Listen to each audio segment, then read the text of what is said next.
और जिन्होंने अपनी छाप केवल बलिया गाजीपुर मऊ तक नहीं बल्कि जहां तक बिरहा है उनके नाम से दुबारी गांव का नाम भी जाना जाता है।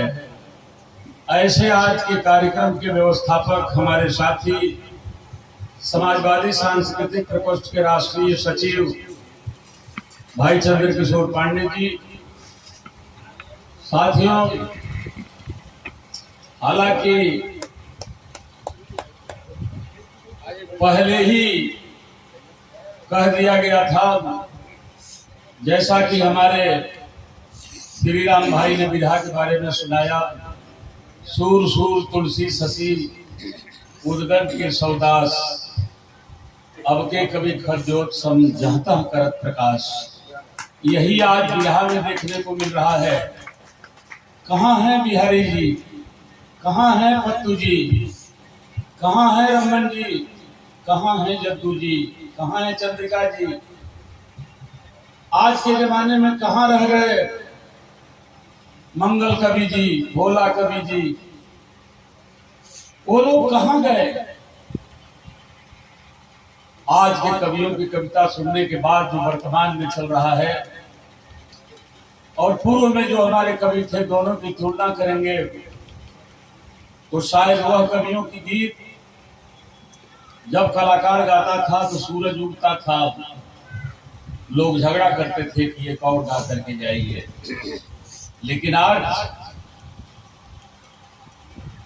12 बजे के बाद चाहे जितना बड़ा कलाकार नए जमाने का हो, 12 बजे के बाद किसी को कहना नहीं पड़ रहा है, सीधे उठ करके लोग घर चले जा रहे हैं। और जो आदमी अपने अतीत को भूल जाता है वह आगे प्रगति नहीं कर सकता है। मैं तो एक ही सलाह नए कलाकारों को दूंगा कि जरा अपने इतिहास को पढ़ो, बुल्लू को पढ़ो, रामदेव को पढ़ो, आदरणीय हीरा जी को पढ़ो, बाला को पढ़ो, राम खेलावत को पढ़ो, पारस जी को पढ़ो, बिरजू जी को पढ़ो। कविता के माध्यम से और गीत के माध्यम से आदरणीय मंगल कवि को पढ़ो, परशुराम को पढ़ो, हमको बल्कि छोड़ दो।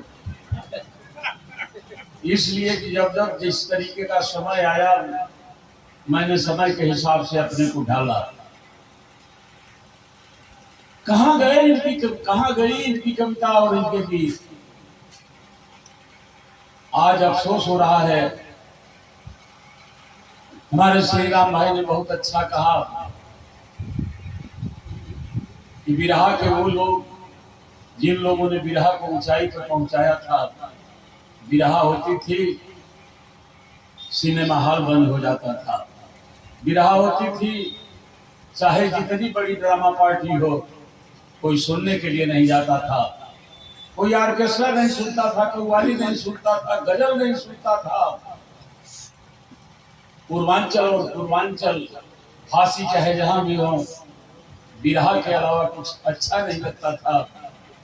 लेकिन हे आज के लोगों, आप लोगों ने ऐसी बिरहा की दशा कर दिया कि बिरहा बंद होती चली गई और बिहार वाले अपने लोकगीत को लेकर के सिनेमा में चले गए।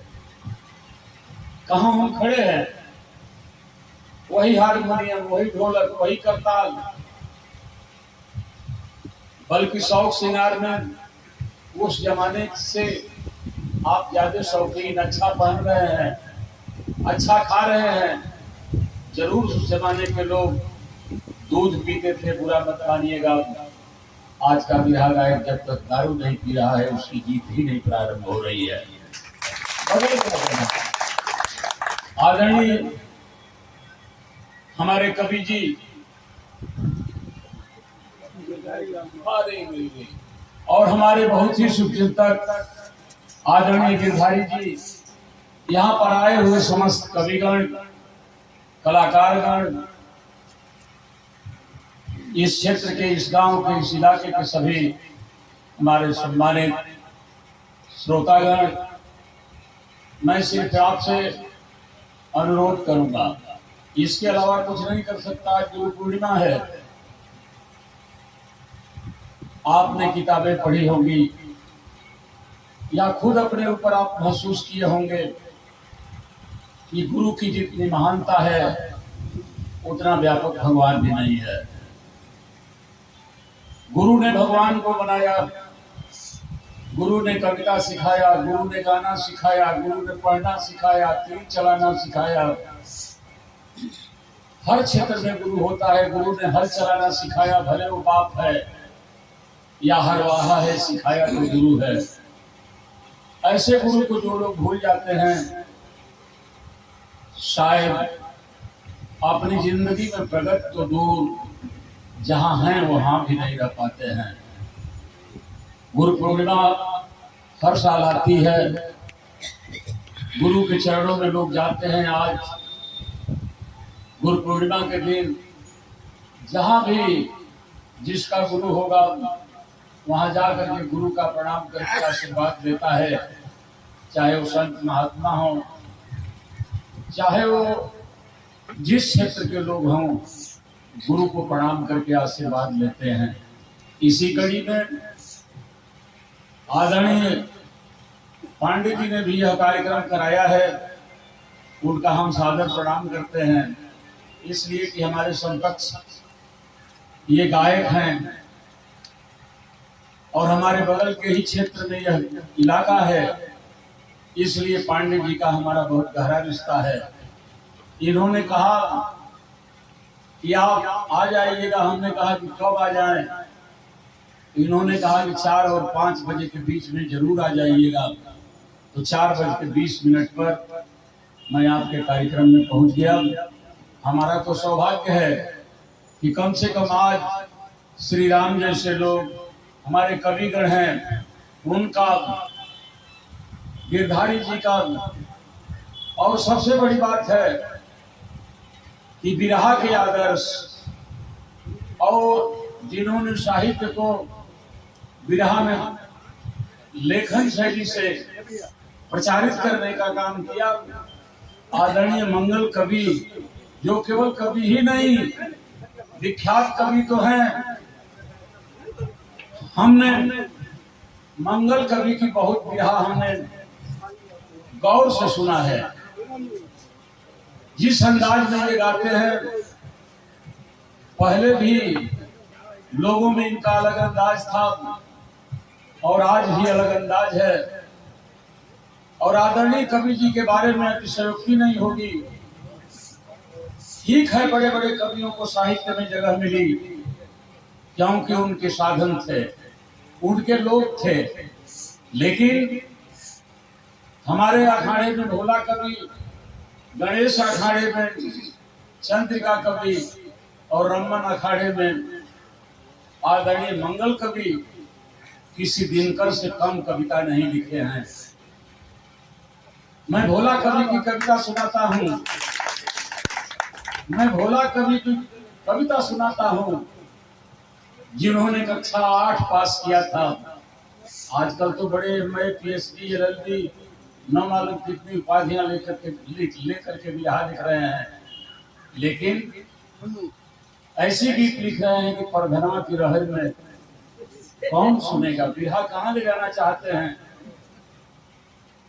ऐसे ऐसे उस जमाने में सैकड़ों बिरहा के कवि थे जिन्होंने साहित्य को, जिन्होंने अपनी कविता में अलंकार लिखा, वही गण लिखा। मैं तो कह रहा हूँ आदरणीय पांडे जी, या मैं PhD जो हिंदी से कर रहा हो उससे पूछ लीजिए कि गण की परिभाषा क्या है। एक आदमी बता देगा, नहीं बता पाएगा। लेकिन बिरहा का गवैया जो पहले का होगा, पहले गण लिखे जाते थे, 8 गण होते हैं। उसका सूत्र है यमाता राज भान सलगा। 8 गण होते हैं जिसको भोला कवि ने लिखा था, हमारे मंगल कवि ने भी लिखा है और हमारे चंद्रिका कवि ने लिखा है। बहुत कवियों ने पहले लिखा है। जहांगीर की औरत नूरजहां बहुत शौकीन थी। एक बार तीर चला रही थी और वह तीर कौवे पर चलाई, कौवा उड़ गया। तीर जाके धोबी के सीने में लग गई, धोबी मर गया। और धोबी की औरत अपने पति को गोद में लेकर रो रही है, जहां भोला जी ने लिखा था कि दृग में जिमि आय पयोधि बसे, जिमि डूब गई कृषि भू पर की, थल पे जल ही जल की लहरे, कहरे तस भामी भी नर की, तियकी गतिवा गति से गहरी, पति को निज अंक में ले लड़की, धर के दृगलोचन यशु जथा, सरितासन बाढ़ बढ़ोत्तर की। इसमें 8-8 सगर हैं, पूछिए न इन कवियों से। जहां पर बंदिश चलती थी, जंजीरा चलता था, जहां पर कौशल्या तक एक ही छंद में लिख दिया जाता था, कलाकृति को लखाए, गुलगुन चाहिए घाय, चित चाहना बिछाए, यदि झार जोगिया एक एक ले कुठार, डार डाल ही सुधार, दिए तिमिर बिथार, दीप धार जोगिया, लहराए लखी बेश, श्यामला विशेष, सुधि छीन ली महेश, छौ त्रौ गार जोगिया।